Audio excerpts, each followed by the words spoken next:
Welcome to the award-winning AUA Leadership and Business Podcast, an official podcast of the American Urological Association.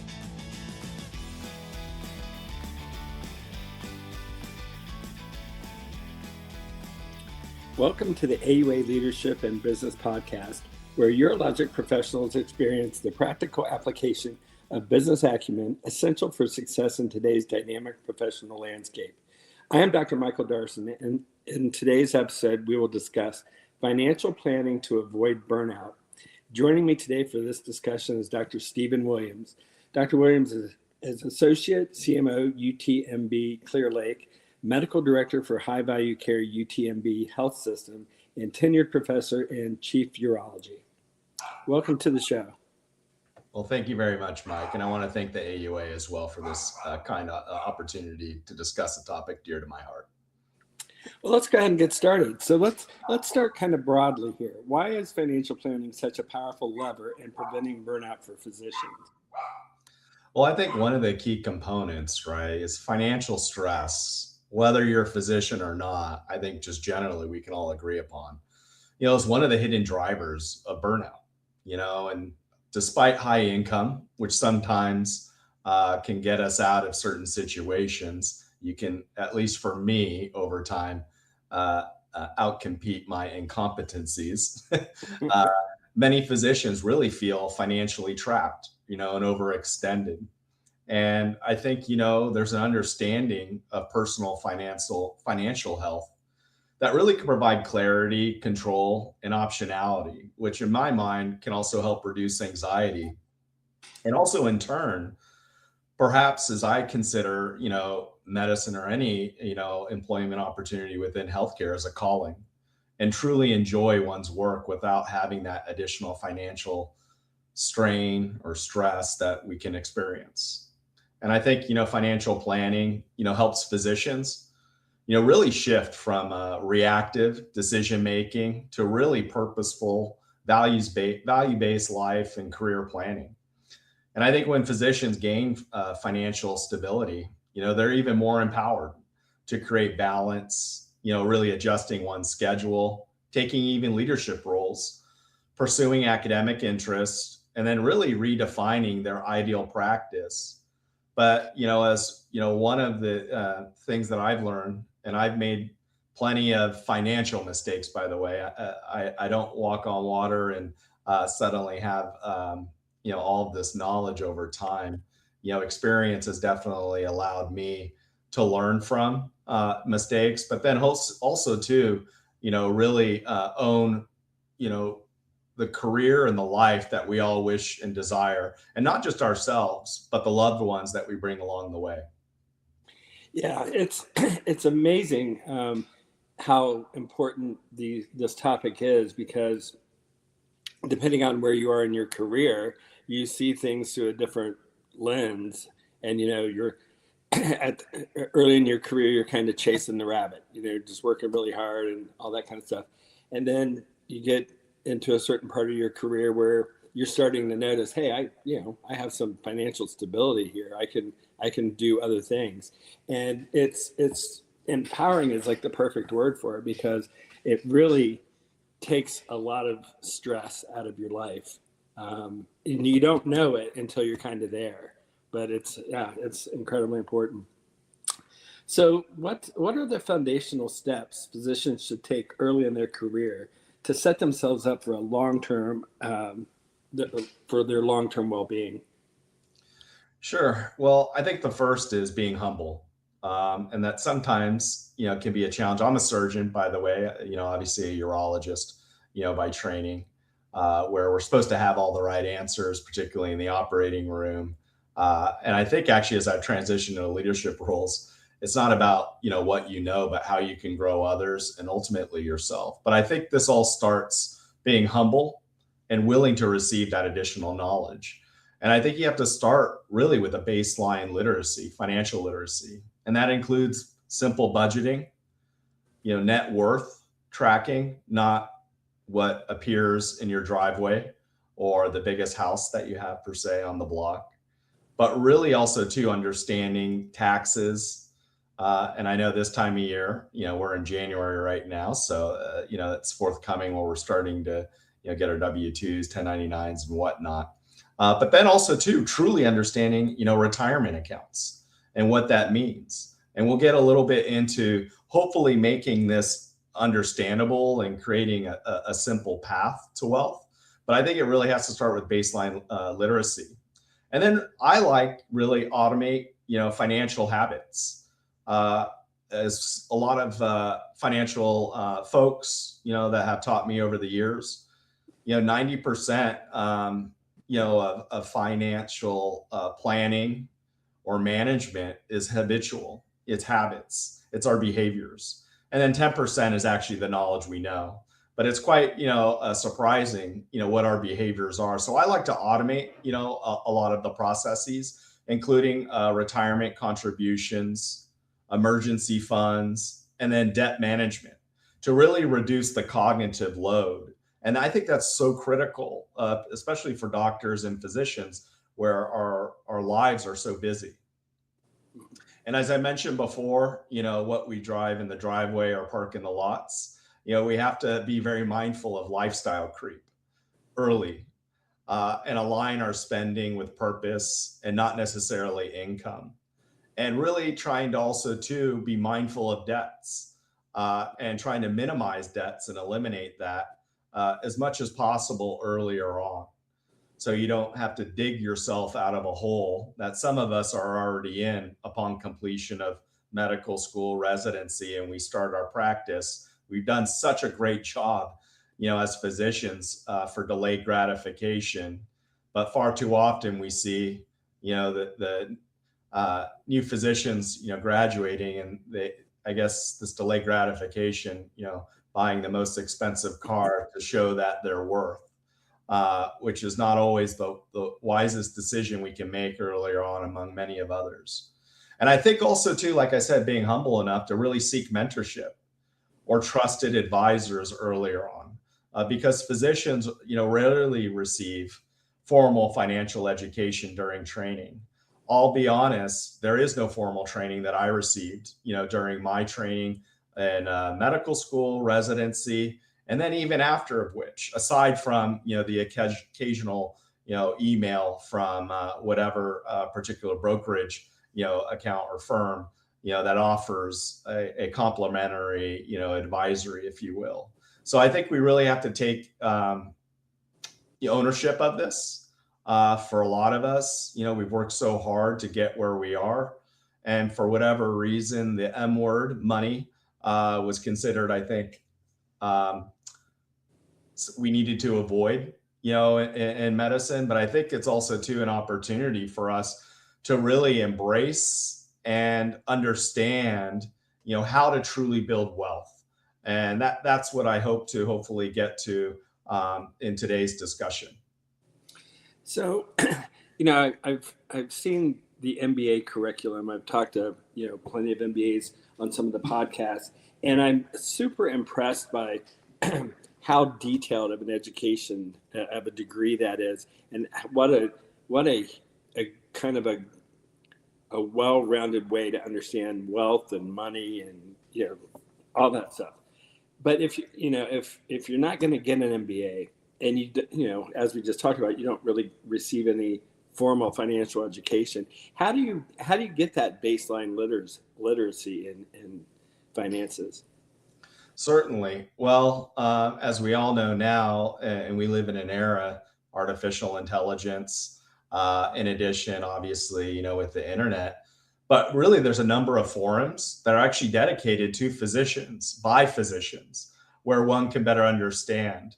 One of which, that, I think is, important. And I've learned this actually through our residents. It's called the White Coat Investor, which I think is an excellent, podcast or resource, where physicians, and that's just for an example, where one could at least start exposing them to the podcast, the understanding. And then really, there's not a whole lot that you need to dig into to truly understand basic financial literacy. But there are some critical elements that we should understand. once I have to take my hat off because I do have an MBA. I wasn't smart enough to understand much of the nuances, so I need someone to formally teach me. But with that being said, those are kind of the elements. There's also, a great book that I recommend. It's, I believe, The Secret Path to Wealth, and that's by Collins. I think does a great job, which take into account, three elements, of which, we could discuss further later on. But, really it is, we touched on is living less than you make, avoiding debt, and then investing the surplus. And there's two main vehicles for that we can get into, but everyone pretty much understands either, stock market or investments or real estate. Okay. And you mentioned the podcast was called White Coast Investors. White coat, like the Dr. White Coat Okay. investor. Yeah. Okay. Yeah, I'm sure that'll be good for some people. There are podcast people and then there are book people. So give them both options. So we talk about, kind of what to do early on. So many of our listeners may be kind of mid-career. What financial strategies are best for them? Sure. Well, I think one of the key points, is really to conduct periodic financial checkups. And I believe what that entails, is recalibrating, insurance, estate planning, as also, will and estate planning. It surprises me how many physicians do not have this in place, even at the onset, but especially mid-career, where you start developing particular assets that should be appropriately allocated. So your loved ones, if anything, were to happen, you'd want to hopefully have a seamless process in place. And then also to retirement projections. And it's interesting now, and I don't know, generationally speaking, actually, I was having a conversation with some of my residents the other day, which I love having and learning from them. As they already have these projections, they haven't even finished residency. Now in training, my attendings would say, what are you thinking about? You haven't even started your career yet and you're planning retirement. But I think, we should embrace it, to where, yes, you should have this projections or plans. It doesn't mean, retiring early, or they call it FIRE as an acronym. But more importantly, understanding cash flow. And cash flow meaning what comes in and cash that's going out. And that goes into the primary steps as well as really keeping a pulse, of what your lifestyle is. And also too, what are the elements that you can control, and gets back into budgeting and so on.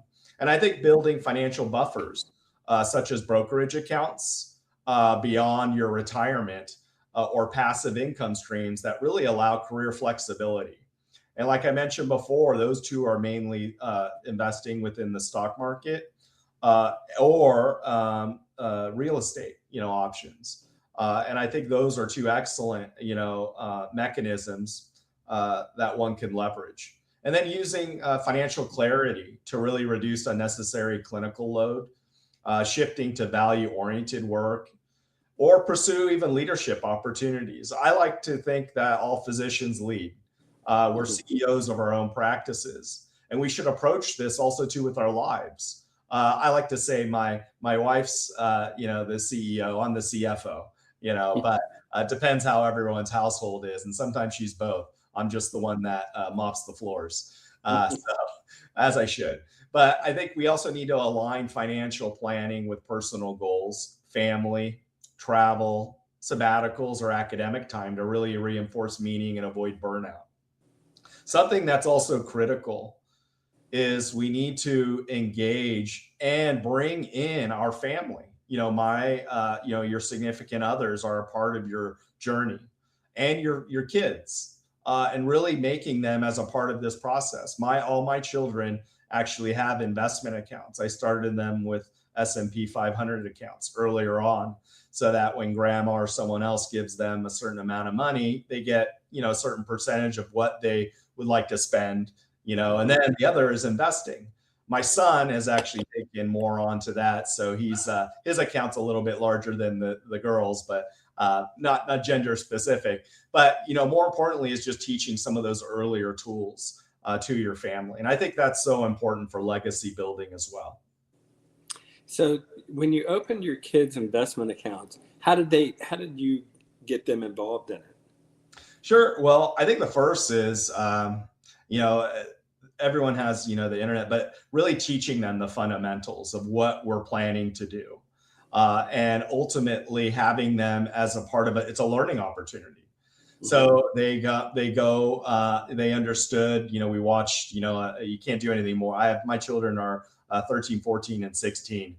So you can't keep them in front of talking about finances greater than 1 to 3 minutes. So, but they're great, YouTube videos to show compound growth, a series of investments. There's online calculators to really start that discussion earlier on.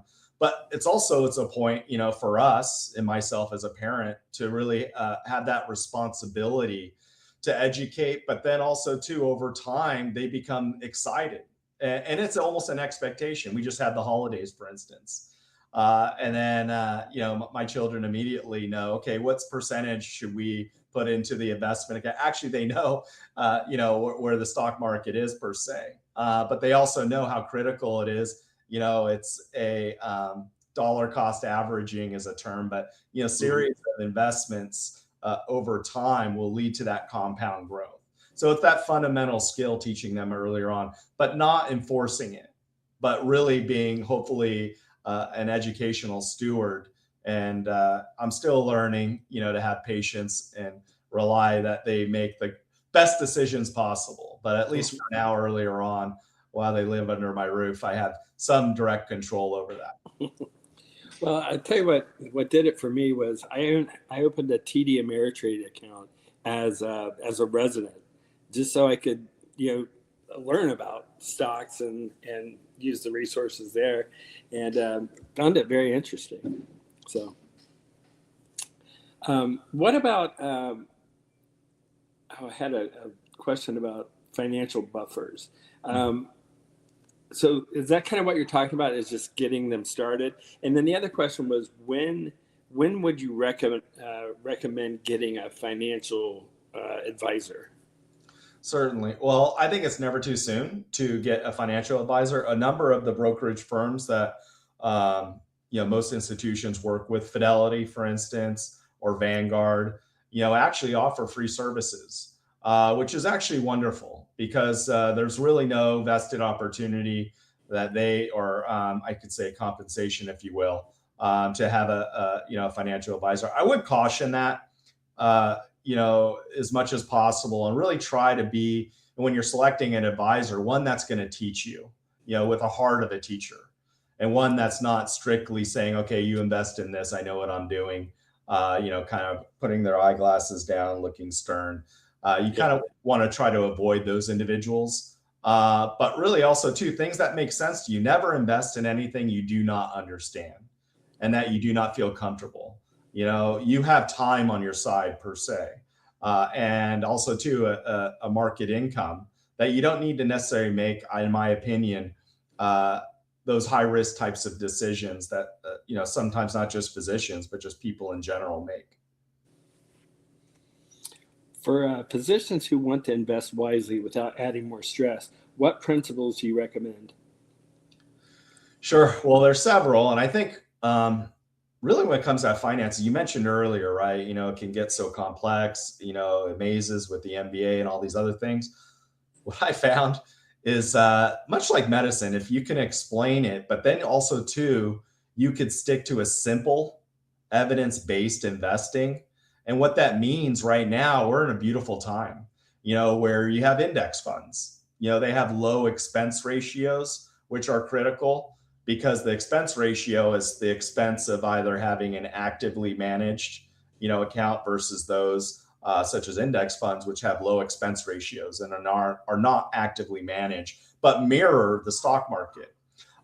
And also to diversified portfolios. How much is actually going into equity versus income. And then also to long-term horizons. I think those three elements themselves are so critical. And it depends everyone's own thresholds. and risk. I would also try to avoid, time-based investment accounts. A lot of these, brokerage, have 30-year, or whatever it could be. I'd like to think that, physicians are intelligent enough to make the appropriate decisions and diversify their portfolios based upon, their comfort level. And it depends, one's comfort level, whether it could be right now for me, I don't envision retiring anytime soon, that I have 100%, into stocks or equities. And I don't know whether or not that may persist even later on, depends on how my other brokerage accounts are performing. But I must say on the more on the brokerage side, I do have a more diversified portfolio. So I can have early access to funds as it becomes needed. And then really understanding, one's risk tolerance. I talked about that as well as also to, avoiding emotional decision-making, especially during market volatility. The market, as I like to think, is a roller coaster. You have ups and downs, but one thing you should never do, as we all know, is get off of a moving roller coaster. What happens? You could die. So you don't want to do that, particularly. And yet it's hard, to stomach, particularly the downfalls. It's funny. I took my son to one of the amusement parks, and he has one of these that has like a 90-degree drop, and I avoid that like the plague, but you have to stomach those. You have to stay on that ride, and you can't get off when you're hanging off of that. And that's so important. Also looking at the long-term projections and really using tax efficient strategies, such as Roth accounts, backdoor Roths, and taxable brokerage optimization.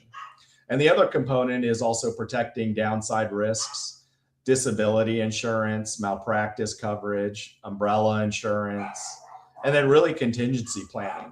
I think one thing I found, maybe with age, is I have more insurance than I ever thought I needed. And you start to get garnished more and more as you go forward. Well, on the insurance side, it's interesting because, again, it kind of mirrors somewhat where you are in your practice. Like when you're first out, you don't really realize that umbrella insurance is actually pretty important, until yeah. Absolutely. Until somebody smart tells you otherwise. You're like, oh yeah, I should have that. Yep. Yeah. And then, umbrella insurance is also very important, particularly as we're high income earners, so that, you're just protecting oneself. And you can't look at the, how much the premiums are, right? Because that's frustrating. For instance, right now I'm going through that stage, and this month, my wife, she's definitely more of that responsible, making sure we cover all that. It's just very painful to sometimes write those checks, but it would be more painful if you don't have it, right? Yeah. Something more bad to happen, and so there are critical elements that we all need, and I think all of those are so important. And our employers, depends. I know physicians can be more likely employed these days, do offer all of these at excellent rates. So I think that's something to take advantage of. I find the whole financial thing super interesting because, again, when you start getting to certain milestones, it number one, it feels good. Number two, it makes you understand, kind of your own financial health, and it's good to understand something like that. Now, I know you have an MBA. Would you have been tempted to manage your own money, or I don't want to ask you specifically, but I imagine with an MBA, you're at least tempted to manage your own money. Well, I do. So full disclosure. So because no one cares about your money more than yourself, and no one's going to keep a pulse on that more than yourself. But I also try to avoid being pathologic about it, checking your retirement account every day.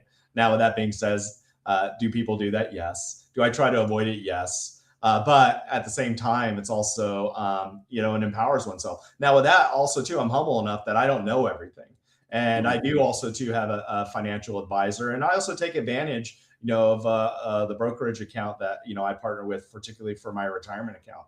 I do about every 6 months get a pulse, and I just run through kind of what I have my current investments in, my strategy, And it's reassuring. And then also too, more often than not, they offer some nuances, a moment of pause to think about, what other opportunities there are.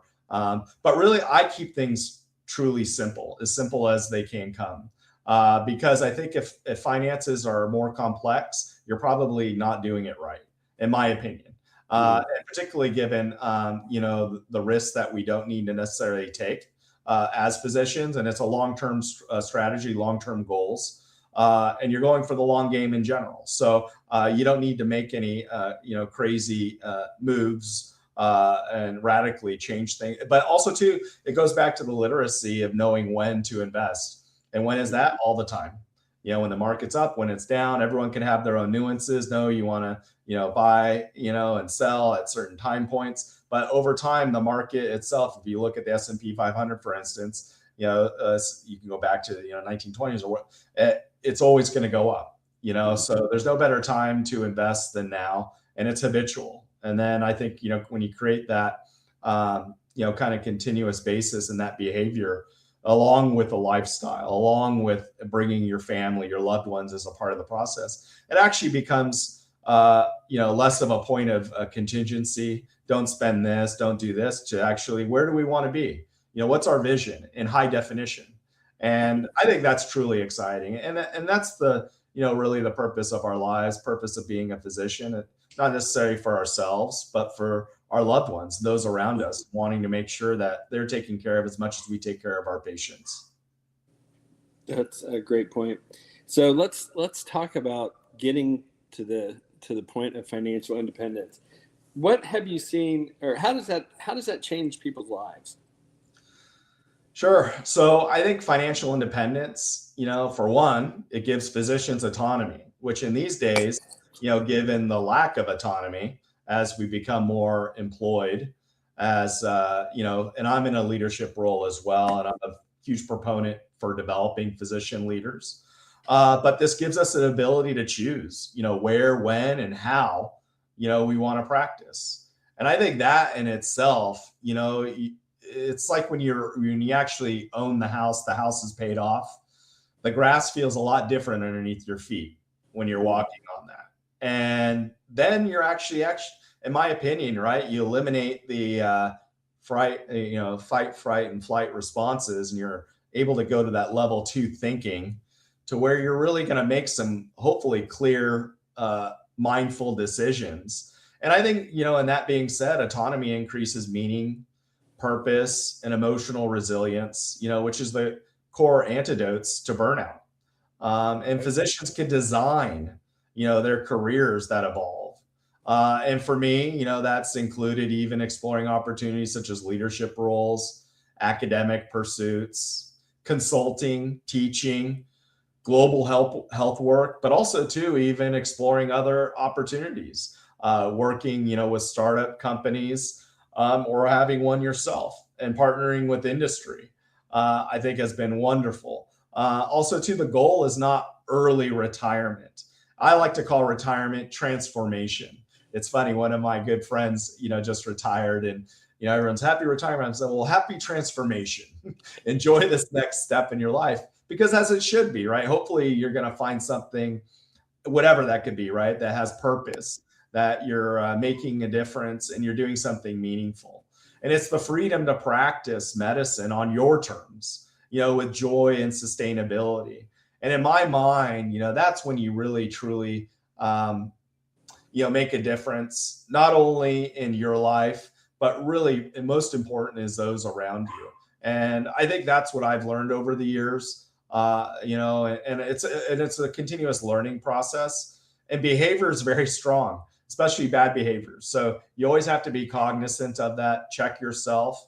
And then ultimately, like I've done with, at my organization and in my urology division, having active discussions. We have, people that come to provide, and they're physicians usually, financial courses to the team. And then also having an active dialogue, and trying to truly avoid the lack of knowledge that sometimes, more often than not, is perseverated within in medicine, and in particularly urology, and urologists in general have this innovative type mindset, and it's been quite exciting for me in my life, but also too probably more importantly for those around me to truly empower our physicians, and it starts with our residents, our faculty, and then really seeing others grow.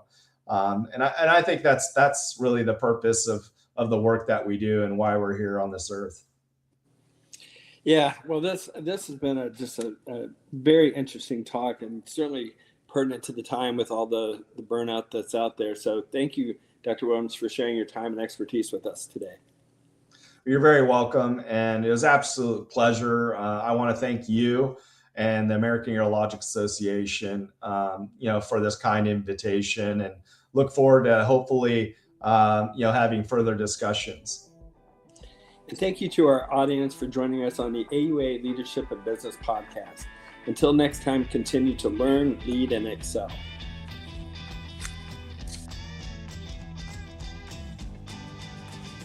Make AUA Leadership in Business your go-to podcast. Subscribe today by searching Leadership in Business on your favorite podcast app and enhance your leadership and business education needs. Until next time, continue to learn, lead, and excel.